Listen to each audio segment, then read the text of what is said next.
கார்த்திக் சுப்பராஜோட இயக்கத்தில் சூர்யாவுடைய நடிப்பில் சமீபத்தில் தேட்டர்ஸில் ரிலீஸ் ஆன திரைப்படம் தான் ரெட்ரோ. சூர்யாவுக்கு ஒரு ஆகச்சிறந்த கம்பேக் திரைப்படமாக இது இருக்கும் அப்படின்னு எதிர்பார்த்துட்டு இருந்த நிலையில் இந்த திரைப்படம் விமர்சன ரீதியாக சறுக்கினாலும் வசூல் ரீதியாக முதலுக்கு மோசமின்றி தப்பிச்சது. இந்த படத்துக்கு போட்டியாக கூடவே ரிலீஸ் ஆன சசிகுமாரின் டூரிஸ்ட் ஃபேமிலி திரைப்படம் கம்மி பட்ஜெட் படமாக இருந்தாலும் 3 வாரங்களை கடந்தும் இப்போ வரைக்கும் தேட்டர்ஸில் ஹவுஸ்ஃபுல்லாக வெற்றி நடை போட்டு வந்துட்டு இருக்கு. சமீபத்தில் கூட இந்த டூரிஸ்ட் ஃபேமிலி திரைப்படத்தினுடைய சக்ஸஸ் மீட்டில் ஒரு டிஸ்ட்ரிபியூட்டர் பேசும்போது ரெட்ரோ திரைப்படத்தை கம்பேர் பண்ணி ரெட்ரோ திரைப்படத்தை விட டூரிஸ்ட் ஃபேமிலி திரைப்படம் அதிக வசூல் பண்ணியிருக்கு அப்படின்ற மாதிரி சொல்லியிருந்தாரு. இந்த நிலையில் தான் ரெட்ரோ திரைப்பட குழுவினர் படம் வந்து உலக அளவில் இதுவரைக்கும் 235 கோடி ரூபாய் வசூல் பண்ணியிருக்கிறதா ஒரு போஸ்டர் ஒன்று வெளியிட்டு அதிகாரப்பூர்வமாக அறிவிச்சிருக்காங்க.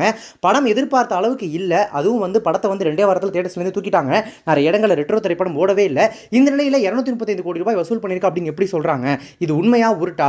எப்படி தான் இது சாத்தியம்? டூரிஸ்ட் ஃபேமிலி திரைப்படத்தோட கம்பேர் பண்ணி ரெட்ரோ திரைப்படத்தை ரொம்பவே வந்து ட்ரால் பண்ணுறதுனால இந்த மாதிரி ஒரு போஸ்டர் விட்டுருக்காங்களா அப்படின்னு சொல்லிட்டு ஏகப்பட்ட பேர் வந்து நிறையலாம் போஸ்ட் போட்டுட்டு இருந்தாங்க.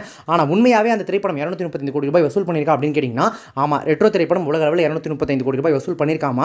அது எப்படி அப்படின்னு கேட்டிங்கன்னா, திரையரங்க வசூல், ஓடிடி உரிமை, சேட்டலைட் உரிமை, ஆடியோ உரிமை என அனைத்துமே சேர்த்து ரெட்ரோ திரைப்படம் ஓவரால் 235 கோடி ரூபாய் வசூல் பண்ணியிருக்காமா.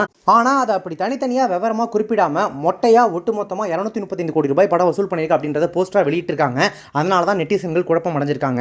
இந்த ரெட்ரோ திரைப்படம் திரையரங்குகளில் மட்டும் 110 கோடி ரூபாய் கிட்ட வசூல் பண்ணியிருக்காமா. வசூல் ரீதியாக பார்த்தா இந்த திரைப்படம் ஓரளவுக்கு வெற்றி திரைப்படம் தான், அந்த தோல்வி திரைப்படம்லாம் கிடையாது. சூர்யா ரசிகர்கள் எதிர்பார்த்த மாதிரியான ஒரு மாசான கம்பேக் கொடுத்த ஒரு மிகப்பெரிய வெற்றி திரைப்படமா அப்படின்னு கேட்டிங்கன்னா நிச்சயமாக கிடையாது.